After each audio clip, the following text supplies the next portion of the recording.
Willie!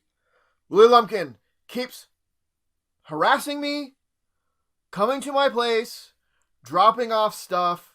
I don't know where it's coming from. It is getting ridiculous.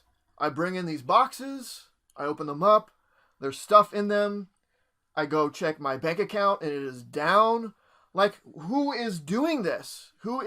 I'm being hacksered. For sure. Because no sane person, no person who has any sense of responsibility for their financial future would do this to themselves. Has to be hackers. I've had 3 deliveries. So we'll start with the first. This was an eBay buy from got a few things. What I was mainly looking for is I needed someone who had a copy of Superior Foes of Spider-Man #1. It was the last issue that I needed for filling out that run of Superior Foes of Spider-Man. So as usual, if there's a single issue of something I'm looking for, I don't just find the first seller who has it. I look for a seller who has some other stuff that I am looking for. So this seller had this. And some Spider-Man Family that I needed. Spider-Man Family #6. Needed that one. And a couple of Spider-Man Family one-shots. This is just... I can't remember what the actual name of it is. Like the full name. But it's not in the ongoing Spider-Man Family or the limited series, whatever it is, a one-shot. And then Spider-Man, another one-shot featuring black costume stuff. So, fun stuff I needed that they also had. They also had this graphic novel, Family Business, by Mark Waid, at a really good price. It's a hardcover, still wrapped, still new. Cover price of $25. They had it for $10. Like, yeah, well, cool. I'll pick that up. So that went well. The next package was from an online seller, an online store that I go to quite frequently. Just random stuff that they were running a sale, so picked up some random stuff that I needed. Some stuff that I didn't need, which is going to happen. Death's Head 2 and the Origin of Die Cut. Issues 1 and 2.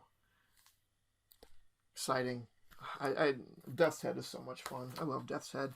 And even more, Death 3, the 3rd iteration of Death's Head. Who knew that anyone needed it? I needed it, and now I have it. I think this is all the Death's Head limited series now that I needed. I had the first one, Death's Head 2, now this mini, and Death 3. I think that's all there was. But I'm excited to read that. I love those. A couple of Marvel team-ups to replace issues that I got when I bought that full run. And going into it, I knew a few of them need to be replaced. So I got a couple of replacements for that. So I have some reader copies, and now I have those copies. And can you really call a run of Marvel team-up complete without the official Marvel Index to Marvel Team-Up? I would argue no, but only because I have it. If I didn't have it, I would argue yes. But I have it, so we will say that these are essential gets for having a complete run of Marvel Team-Up. Let's see. Moon Knight, a limited series.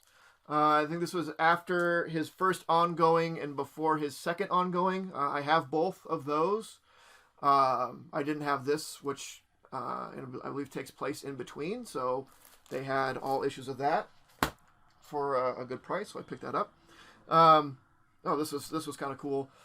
Spider-Man Collector's Preview, 1994. Just gives previews of Spider-Man stuff that's coming out. Books, toys. When I say books, I mean books. But comic books, yes. Storylines that are coming up. Some concept art for stuff. It was just kind of cool. I flipped through it a little bit. It was pretty neat. So I picked that up. Spider-Man Dr. Octopus Out of Reach, 1 through 4. I was able, number 5, one of my local comic shops had, which I picked up already, so this is the rest of it. So now I can read that miniseries. Spider-Man Doc Ock Year 1, number 3 and 4. Another local comic book shop has 1 and 2. 3 and 4. Uh-oh. Is that what I ordered? I'll have to check. I thought I ordered 3 and 5. I'll double check on this. But hopefully, if I got the right ones, another comic book shop has the rest of this run. So I'll pick that up. Spider-Man Family 4. The Spider-Man Family run is getting close to being done. The Amazing Spider-Man Friends and Enemies. Most importantly, his friends, which are Darkhawk, Nova, and Speedball. Oh, man. There they are. There they all are. Oh, man. What a team. What a team. Who didn't love I know I love Darkhawk in the 90s. Nova and Speedball. There were some good characters. 1 and 2, again, that same comic shop has the other issues in that. Giant Size Spider-Man 5. This is the last Giant Size Spider-Man I need, so that's all done. So that is cool. Marvel Knights Spider-Man 4 and 5. This is Volume 2, the limited series, not the ongoing series. But 1 through 3, I got at yet another local comic shop. So that run is done. And finally, picked up X-Men 193 for a pittance. But in my eyes, it is a key issue. It is the first in-continuity appearance of Firestar. How fun is that? So cool. It's not the first comic appearance. She was in an issue of, I think it was just like Spider-Man and His Amazing Friends, which is off the TV show, obviously.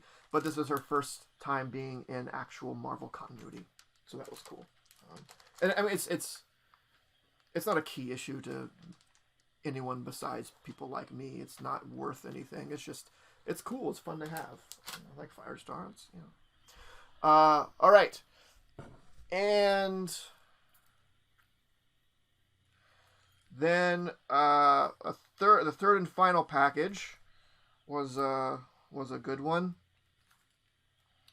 This is all from the same seller. These were all auctions that I won. I bid on them and then won them. Amazing Spider-Man 53. Nothing major, but a book that I needed. So that brings our countdown to ASM 0 to 25. Whoa, 25, a quarter. That's a big deal. That is that's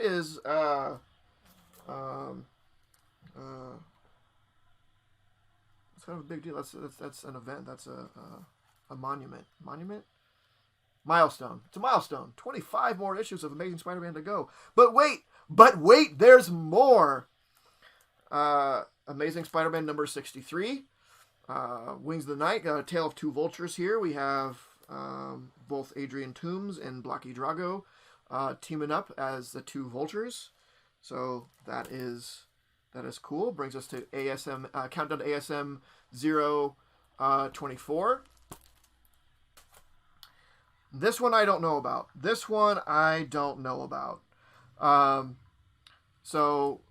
Amazing Spider-Man number 13. This is the first appearance of Mysterio, which brings us to countdown to ASM 023. This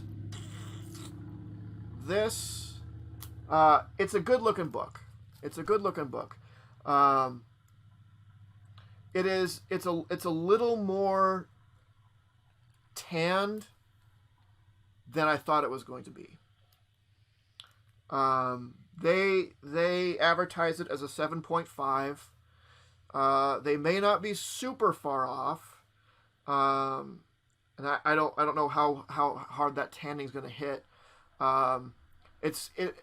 I went back and double checked and looked at for little tick marks and stuff. It's the same issue that was advertised.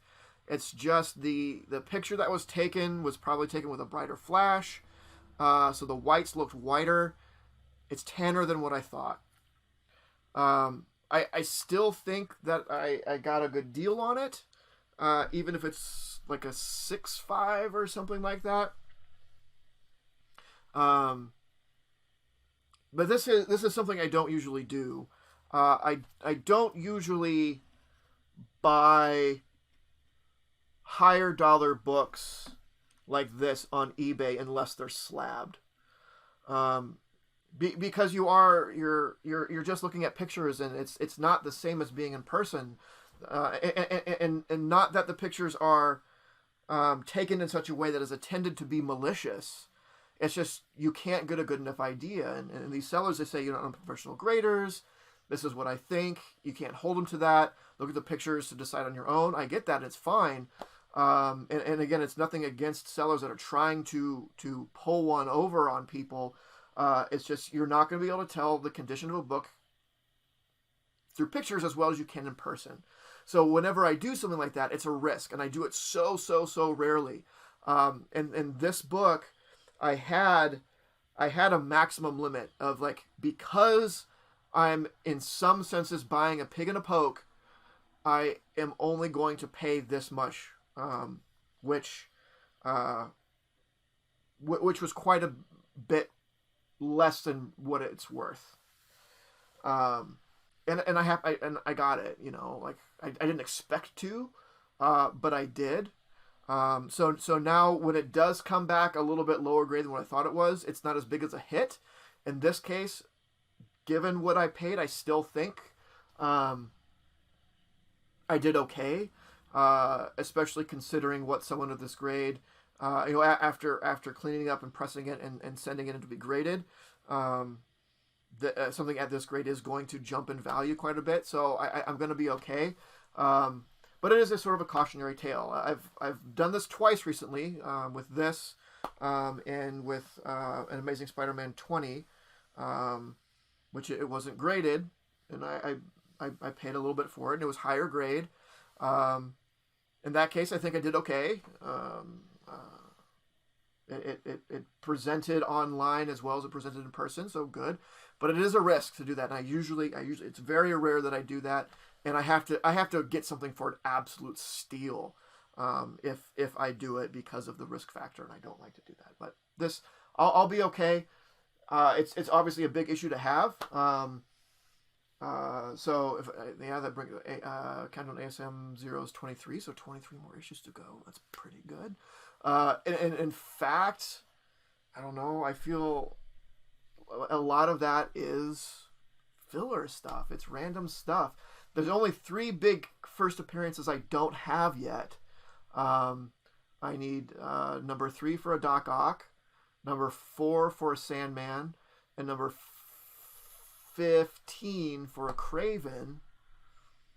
But past that, I think I have all the major first appearances for Spider-Man. And again, it's a lot of filler stuff, and some of that filler can be expensive because stuff happened, right? 119 is the first part of that crossover with the Hulk. People love that, so it goes for a bit. 135, the second appearance of the Punisher. It's not as I don't really consider that a key issue, but for people that can't get into the first appearance of Punisher, they go for the second appearance, which is great. I'm glad there's those sorts of things out there, but it does drive the price up for someone for me that's trying to get it just as a filling a run, not because of a key issue. If it was not worth anything, I'd still get it because I'm filling a run. But that is it. This is one of the first times that I've done one of these Willie Lumpkin delivers videos, and didn't also already expect something else to be coming within the next week. So it might be a little while. I mean, hopefully it's a little while before I do another one of these. We can focus on some other content. So that is it. Let me know your thoughts. Let me know what you think about the things that I picked up here. Let me know, have you had any problems on eBay? What is your policy when it comes to buying raw books on eBay? Do you have some sort of limit or strategy that you stick to in order to ensure to have that sort of safety net of not really knowing exactly what you're buying? Let me know in the comments, and then like and subscribe and all that stuff, and we'll see you soon. Bye. This video was brought to you by Titan Comic Pressing. Follow us on Facebook and Instagram at Titan Comic Pressing LLC.